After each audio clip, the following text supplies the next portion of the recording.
Nuevamente saludo con respeto a los distinguidos, a la...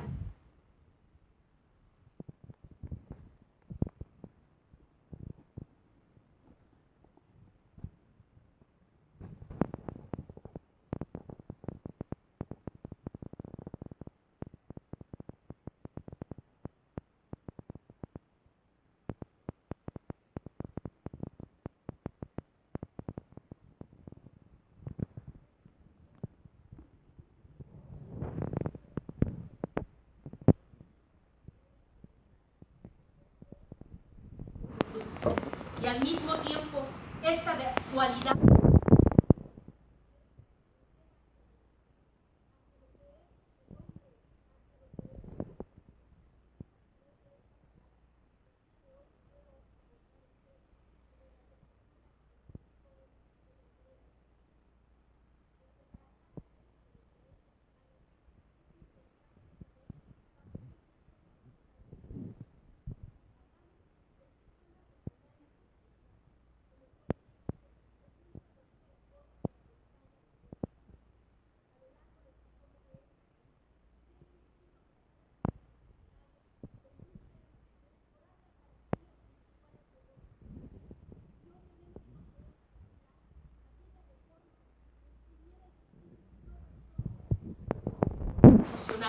bajo el cual se garantizaba que cualquier persona tendría todos los beneficios que la ley pudiera otorgar.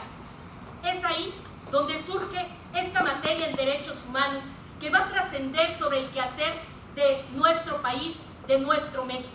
Es ahí donde tenemos que también reflejarnos en aquellos rostros de los desplazados, en aquellos rostros de las víctimas, de esos a los que algunos se han atrevido a llamar sectores vulnerables, incluyendo a las mujeres, a los niños, a los indígenas.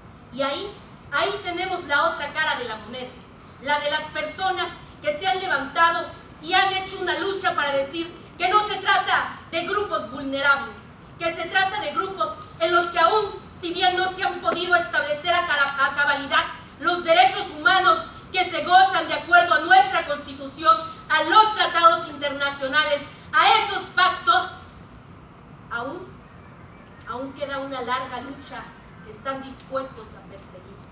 Y ahí tendríamos que mencionar a periodistas, a mujeres, pero este tipo de mujeres de las que tenemos que hablar son las madres de esas pobres niñas a las que en México, según las estadísticas, una mujer desaparece cada 4 horas. Es ahí donde tendríamos que hablar de esas mujeres luchadoras por aquellas muertas de Juárez, aquellas muertas, aquel campo algodonero. Tendríamos que mencionar también el expediente Varios, este expediente en el cual es la más pésima cara del Estado mexicano frente a los derechos humanos. Ese expediente repleto de desapariciones forzadas. Tendríamos que hablar también por Rosendo Radí. Tendríamos que hablar también por los desaparecidos en Ayotzinapa, por los casos de Tlatlaya, en los que tenemos que ver a todas luces que no gozamos de un Estado donde se respeten los derechos humanos. Y tendríamos que hacer una reflexión al respecto, porque estos derechos humanos tan importantes y que la Corte Interamericana señala como universales, porque deben de ser para todas las personas por el simple hecho de ser hombres, de ser mujeres. Es ahí donde entra la pregunta acerca de cuál es el estado actual de esos derechos humanos.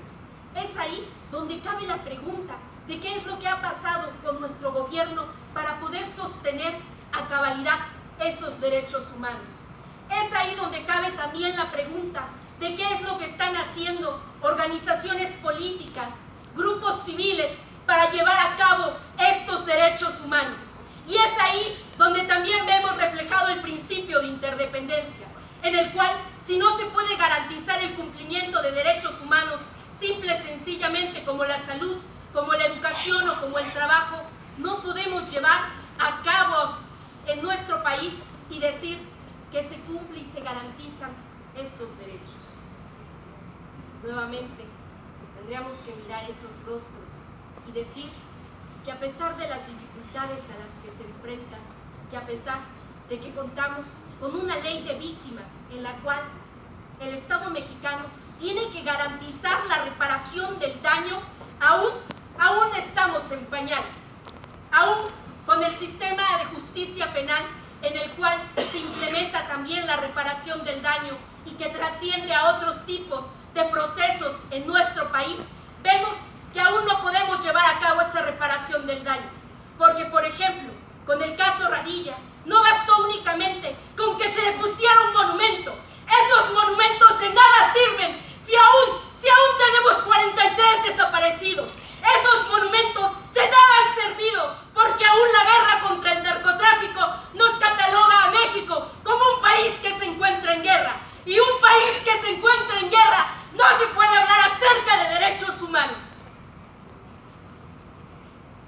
Nuevamente, regresando a las palabras de la Yuc, regresando nuevamente a ese Nashville, es que tenemos que plantearnos cuáles son los nuevos objetivos que tiene que seguir México.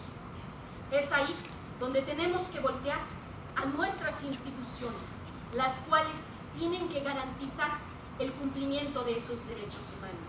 Es ahí donde todos tenemos la obligación de saber qué es lo que pasa con esa ley de víctimas, en la cual se tiene que garantizar a manera cabal ese cumplimiento de derechos humanos. Es ahí donde ese cumplimiento tenemos que verlo en sus diferentes enfoques, porque si bien se puede hacer una reparación del daño a través de un pago económico, como es algo que propone la Corte Interamericana, también se tiene que hacer una reparación del daño para aquellas víctimas a las que aún en estado de zozobra no pueden continuar. Y es ahí también donde tenemos que ver que las defensoras y los defensores de derechos humanos continúan con su batalla. Tenemos por parte de Rigoberta Menchú, una de las mejores personas que ha buscado que se cumplan los derechos humanos de los indígenas. Tenemos también escenarios tristes como el de la madre de Rubí, que en búsqueda de que se hiciera justicia para su hija tras un feminicidio no se pudo llevar a cabo. Y es ahí donde el Nashguincé nos tiene que cubrir a todos, porque aún seguimos siendo una